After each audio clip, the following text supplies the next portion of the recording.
लोगों को जाना था प्रयागराज कुंभ में, तो उसके लिए हम लोगों ने अपनी सारी तैयारी करी कि हमें फालतू खर्चा बिल्कुल ना हो। तो हम घर से ही सारा सामान लेके गए कि रास्ते में अगर कुछ भी जरूरत पड़ी तो हमारे पास खाने का एटलीस्ट सामान होना ही चाहिए। तो ये सब तैयारी करने के बाद हमने अपनी गाड़ी की पूजा करी। उसके बाद सारा सामान, कंबल वगैरह भी लेके गए थे, क्योंकि हम लोगों ने बहुत लोगों से सुना है कि सोने की व्यवस्था सही नहीं है। तो हम लोग कंबल वगैरह लेके चले।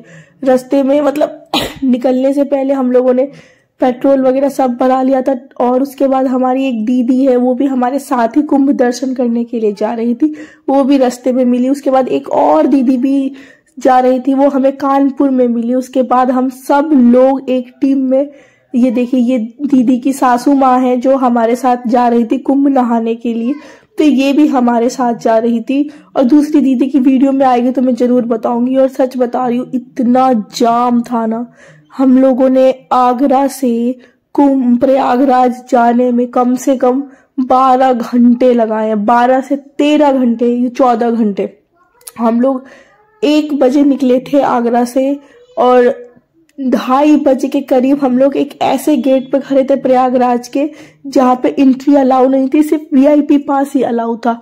वहां तक जाने में हम लोगों की इतनी बैंड बज गई, सही बता रही हूँ। पूरा बैक पेन से लेके मसल्स पेन से लेके जो जो हो सकता था हो गया। लेकिन हम लोगों के अंदर इतनी ज्यादा एक्साइटमेंट थी उस जगह तक पहुंचने की कि हम लोग ये सब इग्नोर करके बस दिमाग में ये रखे हुए थे कि कितना मजा आएगा जब हम लोग कुंभ नहाने जाएंगे। तो जो भी कुंभ नहाने जा रहा है, ये माइंड सेट लेके चलो कि भैया भीड़ तो है, लेकिन जैसे ही हम लोग कुंभ के मेन वेन्यू पे पहुंचे ना, हमारी गाड़ी बस 500 मीटर दूर जहाँ कुंभ स्नान होता है वहां अंदर वीआईपी पास से हम लोगों को अंदर एंट्री मिल गई थी।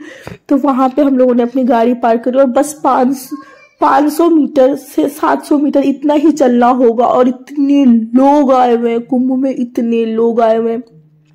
और मैं बात करूं अगर व्यवस्था की, तो योगी जी की सच में दाद देनी होगी। क्या व्यवस्था करी है उन्होंने प्रयागराज में कुंभ की, महाकुंभ की।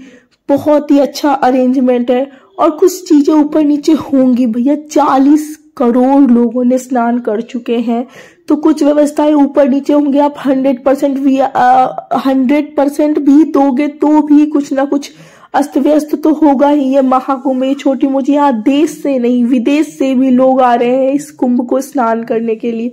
लेकिन मुझे तो अरेंजमेंट इतना सुंदर लगा, जैसे ही मैं गई इतनी पॉजिटिव वाइब्स आई हम लोगों को वहां पे। हर इंसान चाह रहा था कि बस एक बार कुंभ नहा ले, चाहे वो छोटे से छोटा से लेके बड़े से बड़ा हो या बुजुर्ग हो, कोई तकलीफ हो, वो कोई नहीं देख रहा था अपनी तकलीफें। वो लोग सिर्फ चाह रहे थे हम कुंभ नहाए। यहाँ पे जो भी लोग, ये हमारे जीजाजी हैं जो दीदी थे, उनकी हस्बैंड जो पहले देखे हुए थे वीडियो में, और ये उनके पिताजी हैं और उनकी माताजी वीडियो में पहले ही मैं दिखा चुकी हूँ। तो फिर जो ये लोकल वेंडर्स जो यहाँ पे हैं, ये लोग सच में इतना ज्यादा, मतलब सबका मैं नहीं कहूंगी, कुछ एक का ही कहूंगी, क्योंकि जो हमारे साथ जो हमारी दीदी के सास ससुर जा रहे थे, उनमें से जो सासू माँ है उनके पैरों में कुछ प्रॉब्लम आ रही थी। तो हम लोग चाह रहे थे उनको जगह जगह पे रोक के और उसके बाद उनको कुंभ के लिए लेके जाए। लेकिन यहाँ पर ये लोग बैठने ही नहीं दे रहे थे उनको, हर बार कि नहीं इनको नहीं बैठने देंगे। ये चीज मुझे थोड़ी अच्छी नहीं लगी। लोगों के अंदर सिंपैथी होनी चाहिए। अगर कोई बुजुर्ग कुंभ दर्शन के लिए, ये मेरी भाभी है, कुंभ दर्शन के लिए जा रहा है, तो अगर 2 मिनट के लिए रेस्ट करना चाह रहा है तो रेस्ट करने के लिए, बैठने के लिए थोड़ा बहुत अरेंजमेंट होता है। कुछ लोगों ने सपोर्ट किया, लेकिन कुछ लोग तो सच में बहुत ज्यादा बदतमीज थे। थोड़ी बहुत बहस भी हुई, जैसे इस चाय वाले से हमारी बहस हो गई थी थोड़ी सी कि क्यों नहीं बैठने दे रहे हो आप हमारी साथ जो मम्मी जी आई है उनको। तो ये भी थोड़ा सा था वहां पर। लेकिन ठीक है, ऐसे जगहों पे इस तरह की चीजें हो जाती हैं जिसको हमें इग्नोर करना होता है। लेकिन मेन मुद्दा कुंभ का था। जैसे ही मैंने कुंभ के संगम पे पहुंचे, हम लोग देख के नजारा, 4:30 बजे के करीब हम लोग यहाँ पर पहुंच चुके थे। हम लोगों ने, क्या नजारा था यहाँ का, बिल्कुल अलौकिक वैभव। और मैं, कोई ऐसा शब्द है ही नहीं जो मैं शायद इसको डिस्क्राइब कर पाऊंगी। बिल्कुल अद्भुत नजारा। ऐसा लग रहा था कि ये जो दुनिया है, कुंभ की दुनिया, ऐसा लग रहा था हम इंसानों ने नहीं बनाई है, ये खुद भगवान ने क्रिएट करी। इतना मैजिकल लग रहा था। और मैं सबसे ज्यादा सरप्राइज इस बात से थी कि 3 साल से लेके 4 साल के बच्चे, 70-80 साल की औरतें, सब कुंभ में इतनी ठंड में नहा रही थी। मेरी तो हालत ही खराब हो गई थी ये सोच के कि मैं नहाऊंगी कैसे इतनी ठंड में। लेकिन जैसे ही मैंने इन लोगों का स्पिरिट देखा ना, मुझे ऐसा लगा कि नहीं, मुझे तो डुबकी मारनी है चाहे कुछ भी हो जाए। मेरे पति ने डुबकी मारी तो मेरा मोटिवेशन और बढ़ गया कि ठीक है, इन्होंने डुबकी मार ली, इनको तो मुझसे ज्यादा ठंड लगता है, तो मैं भी डुबकी मार ही लूंगी। मैंने अर्विका को नहीं डुबकी मराई क्योंकि उसकी तबीयत भी थोड़ी नासाज थी, वो उतना कंप्लीटली हेल्दी फील नहीं कर रही थी। फिर हम सारी दीदियां मिलके चले गए डुबकी लगाने के लिए कुंभ का, जिसके लिए हम लोगों ने इतना कठिन तपस्या किया था। और मोटिवेशन सिर्फ इस वजह से मिलता है क्योंकि वहां बहुत सारे लोग डुबकी लगा रहे होते, तो ये चीज देख के खुद ही मोटिवेशन मिलता है कि हाँ हाँ हम लोगों को भी लगाना है। और मैं जाते समय तो बहुत डर रही थी कि मैं नहीं जाऊंगी। लेकिन उसके बाद जैसे ही मैं अंदर गई तो पानी तो इतना ठंडा था, मैं क्या ही बताऊं, ठंड के मारे हालत खराब हो रही थी सही बताऊं तो।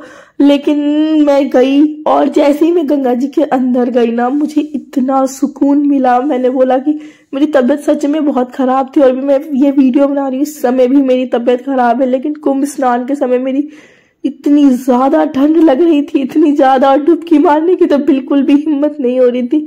लेकिन जो है जब ही डुबकी मारने का फाइनल टाइम आया, मेरे अंदर ऐसा लगता है कि भगवान ने इतनी शक्ति दे दी कि मैंने अपना नाक बंद किया और हम सब ने एक दूसरे का हाथ पकड़ा और जो है हमारी जो है डुबकी बहुत ही ज्यादा, जिसके लिए मतलब हम लोगों ने कितना स्ट्रगल किया, कितना मेहनत किया और सब कुछ किया। उसके बाद जो है ये कुंभ की फाइनल डुबकी थी।